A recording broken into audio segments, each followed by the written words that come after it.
I highly doubt that you can't do a little housework just because you're pregnant. Do you really know what it means to be a housewife? Of course, I believe I am completing my household chores to the best of my ability. Unfortunately, my body hasn't been able to keep up, and that forces me to rest quite often. There's no way that's true. You're just using being pregnant as an excuse to be lazy and put off your wifely duties. Do you really think it's okay for you to be such a sloth?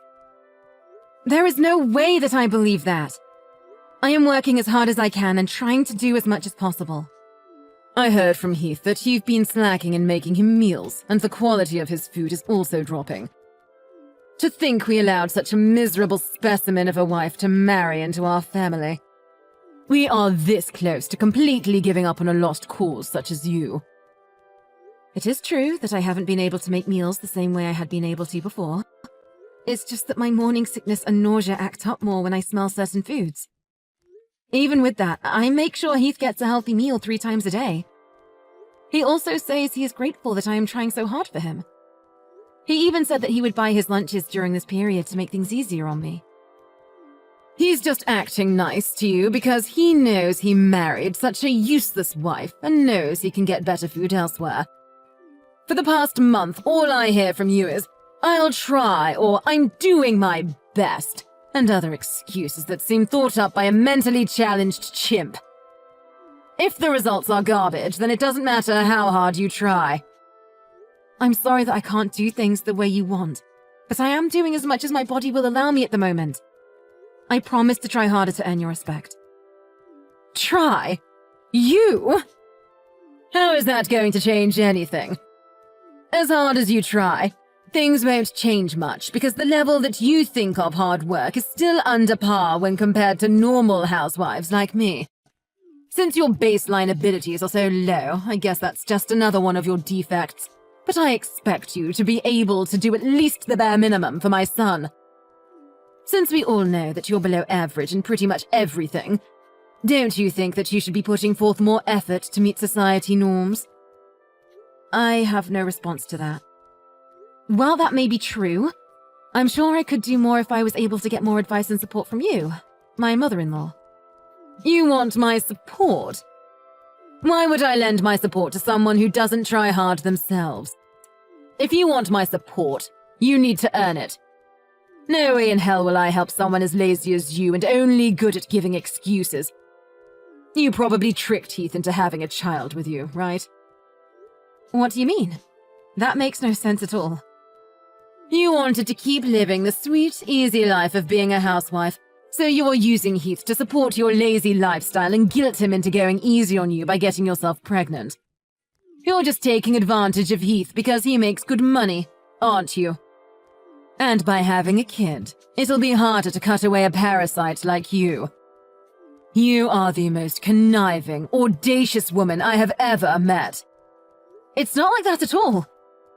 I loved the job I had before we got married, and I was raised to be self-sufficient by my family.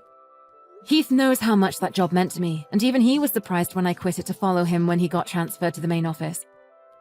We agreed that I would do work around the house until I found a new job. But then we found out I was pregnant, so that got put on hold. I fully intend to go back to work once our child's born and things settle down. A likely story. You say that now, but I know that you finally understand that lazing around the house and doing the bare minimum fits your millennial brain. You're just going to find some excuse to keep working as a housewife and live off Heath's hard work. It is so easy to see through the shallowness of your personality and your belief in your own entitlement. I know that women like you who are a little pretty use their charms to nab a guy better off than themselves so they can lead a life of luxury and do almost nothing in return. I can't stand the sight of your generation that have had everything handed to them on a silver platter think that they can continue to get through life leeching off others. It may be true that my generation had it easier than those before it, but isn't that what all parents strive for? I too want to work hard so my children don't have to go through many hardships. You say a lot to me about being a housewife, but aren't you one as well? Of course I am, but it's okay because that's just the time we lived in. Nothing wrong with that. Men worked and women stayed at home, keeping the place clean and making sure the men had a warm meal waiting for them when they returned. Really? My parents both worked full-time, and so did the parents of almost all the people I grew up around. That just shows the difference between our white-collar world and your blue-collar existence. Nothing to be ashamed about. Well, if I had a daughter like you, I would be pretty embarrassed by how you turned out. I don't think that has anything to do with it. Stop changing the course of this conversation. Do you understand what it means to be a part of this family? Once you took our name, certain responsibilities also came along with it. With that being said, for the next family reunion next month, you don't expect to be treated different just because you're pregnant, do you? There are going to be a lot of people there, so don't embarrass me by not doing your fair share of the work. I expect you to work doubly hard to show that you are a good fit for our family. I will help out as much as my body will allow me to. By then, my morning sickness should have abated for the most part. I hope you understand your position here. You are going to be allowed to visit your in-laws' house, so you had better show up prepared. You know what that means, right? Don't come empty-handed. Of course, we always bring a gift of gratitude when we visit. I always try to choose something that best suits the occasion that we meet under. Then instead of the cheap crap you usually bring around, why don't you dig a little deeper and bring something that might actually make me happy? I try to choose something different every visit, but I just can't figure out what your preferences are. If you could, please let me know what you would like to see us bring. Seriously, this is how your generation handles things. Are you so insensitive and bad-mannered that you have to ask such things? In my day, such questions were unthinkable. It pains me to see how uncultured people like you have become. Try thinking for yourself for once and show that you can choose something that would make me happy. I understand. I will think about it and get Heath's opinion on what to get you guys.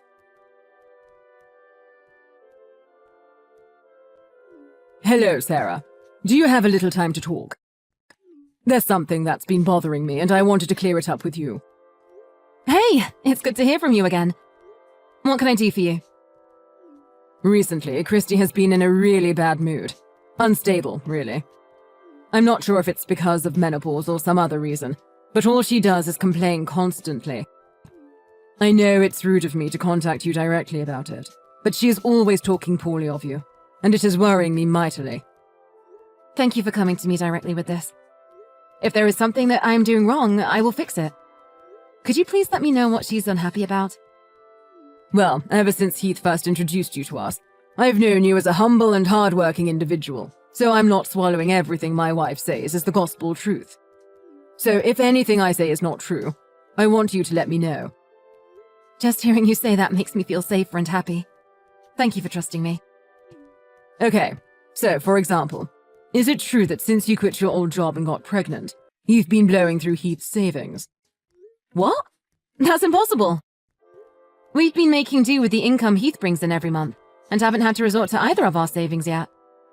Heath gave me full access to all his accounts so I could get things ready for our baby, or make things easier for me while I'm pregnant, but I feel that the money should be saved for something else if we can get by with what he is making already. I see. So Christy is lying to me again. It's hard for me to say it, but that seems to be the case. Also, since I'm at home resting most of the time, I don't really have a reason to spend much money at all. There is no reason at all for me to dip into Heath's savings at all. That makes sense. According to Christy, ever since you got pregnant, your personality has shifted and you've been buying expensive brand products to relieve the stress you feel from the pregnancy. And because of that, your relationship with Heath is becoming strained. I'm shocked to hear this, not only because it's not true, but also because it doesn't even sound real. Why would she believe something like that? So, that's the case.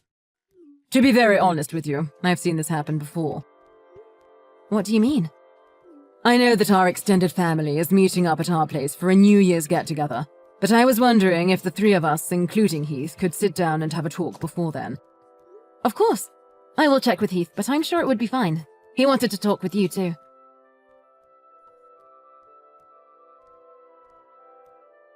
Your face was priceless. The expression you had after getting a pint poured over your head was hilarious. I wish I had a camera for it. I would frame it and put it up in our entrance so everyone could see the stupid look you had on your face. This is an example of a country bumpkin that decided to sit down for a minute instead of doing exactly what her mother-in-law told her to do.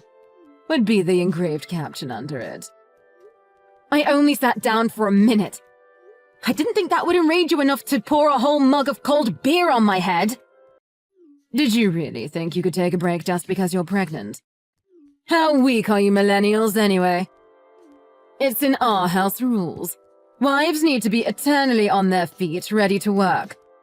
As soon as you decided to marry my beautiful boy, you agreed to live by my rules. So I expect you to work regardless of your physical well-being. I was helping out the entire day without rest. Not even being allowed to rest for a minute is too harsh. This is supposed to be a family, not an Amazon warehouse. It was like this when I married into this family, so I expect you to follow the same rites of passage. It's even within my authority if I decide to knock you to the floor when you are in my way or moving too slow. Are you serious? You have to be kidding. That would put the child I carry in danger. Then it's your job to protect them by not being lazy and working hard. It doesn't matter if you're pregnant. You just married into our family, so you need to sweat just to earn a place here.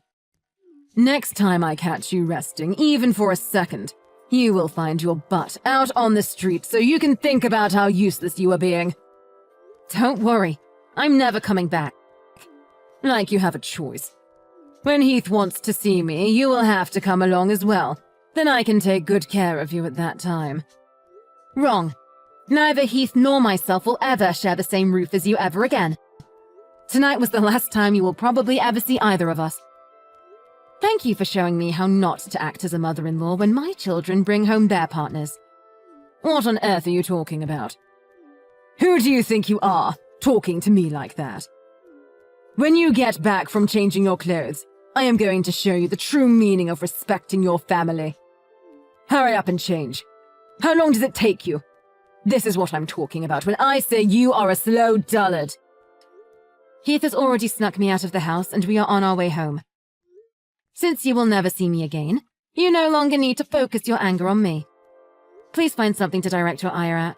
Maybe knitting, jogging, joining the army as a drill sergeant. Don't give me that horse crap. Once you marry into my family, you will be expected to be useful as an in-law.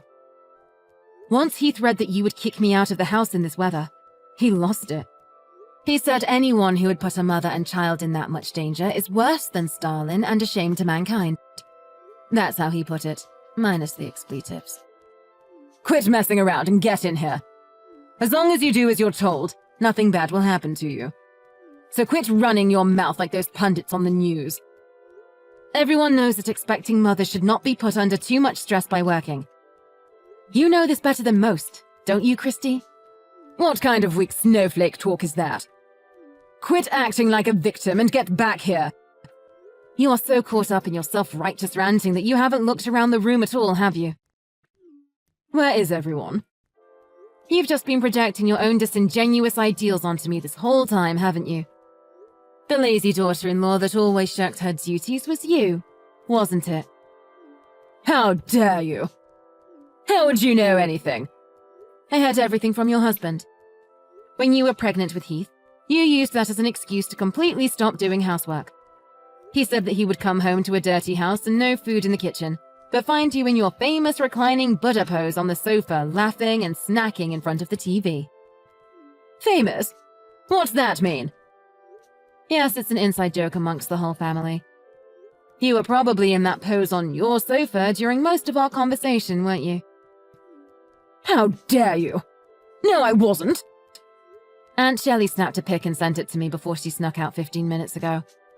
Colin showed me his collection of pictures he's taken of you over the past 20 years. On that couch, in that pose. I actually peed myself a little laughing looking at them. I would like to blame it on the pressure the baby is putting on my bladder, but it probably would have happened regardless. Lies. Horrible lies. Back to the salient point. When you were pregnant, you used that as a shield to avoid doing any chores even when you felt fine. In fact, You always bragged that you never once experienced morning sickness to your friends after Heath was born. You went on shopping sprees with his credit cards, claiming that it was the only way to relieve the stress you felt from the pregnancy. Whenever someone confronted you about your behavior, you would go into histrionics and enter drama queen mode. I don't know what Trevor told you, but it's obvious that those are all lies. I even heard similar stories from his siblings, cousins, and nieces and nephews. So with so many corroborating stories, it's difficult to believe your claims that they are all lies. How could you? Why would you stick your nose so deep into our family's affairs? There is no reason for Father to lie. In fact, these stories only make him look bad for letting you walk all over his family name. There really was no need for me to talk to so many other family members, but once they heard that I was looking for more evidence, they began contacting me instead. Trevor telling me his story had the effect of the little Dutch boy taking his finger out of the hole in the dike. There's even a group chat full of family members trading stories about you named A Compendium of Caligula Christie's Chronicles. You can credit that clever alliteration to Heath. This is the most humiliating thing I have ever heard. Oh, it gets worse.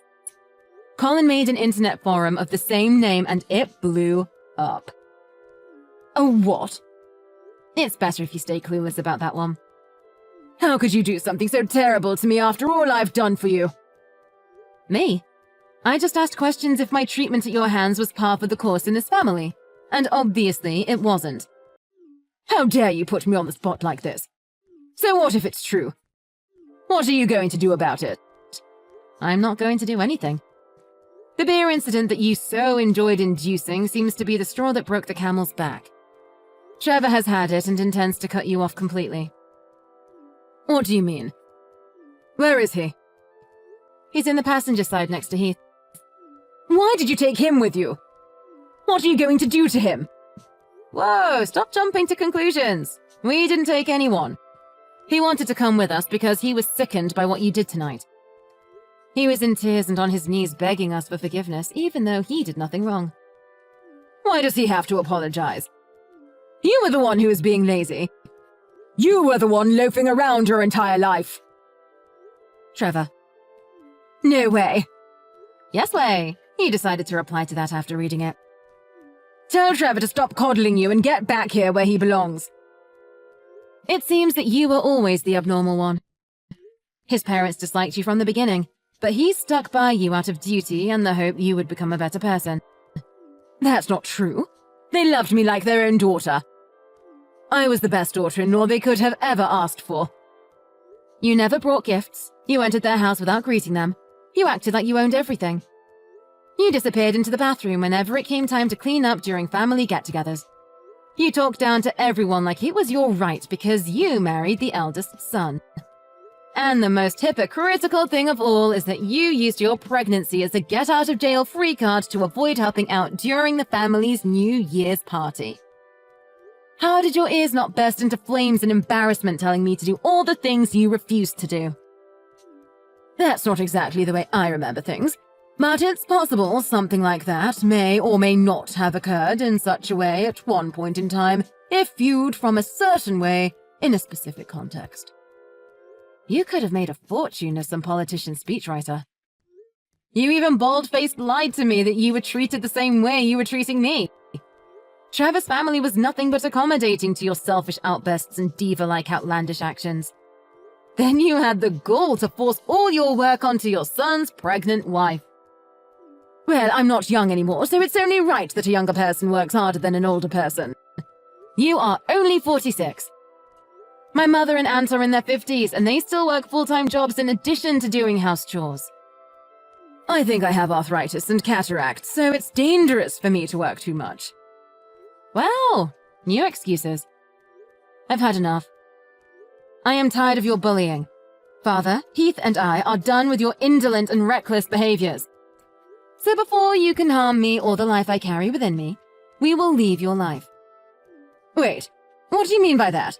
Speak more clearly. Come back here and say that to my face, you coward. I already said that I will never share the same building with you again.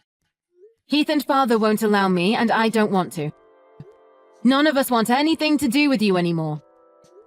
Trevor will return in time, but when he does, it will be to make sure you leave his house. What? Why do I have to leave my own house? He's done with your erratic, hypocritical outbursts. He said he was fine overlooking your behavior up until now because it only made him look bad and didn't directly hurt anyone. But once you threatened the happiness and health of his son's family, you had gone too far. Fine. So as long as I let you ignore doing housework around here, it'll be fine, right? That is the least of the issues you've perpetrated. Dumping cold drinks on a pregnant woman and threatening to kick her out into the winter cold are actions of a psychopath that are unacceptable in any society. Trevor says you need to look back on your actions and live your life accordingly. Okay, I get it. Tell him to stop blowing this out of proportion and come back here so we can talk things out amicably. He's reading these messages himself and he says he has nothing more to say to you. He wants you out of our lives before you can hurt his grandchild. Fine. I apologize. Tell him to forgive me and come back home. Your narcissism really has no bounds, does it? You really don't see the double standards you set for yourself and other people, do you?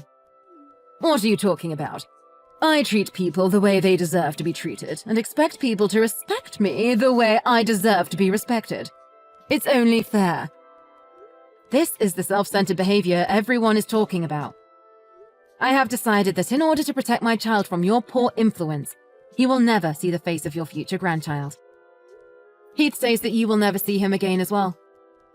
He says that this is the most judicious path we can take to keep our new family safe from you. Your conceited, egomaniacal actions up until this day have led to this conclusion. You've had an easy ride up until now, so it is high time that you learn how to work for your meals.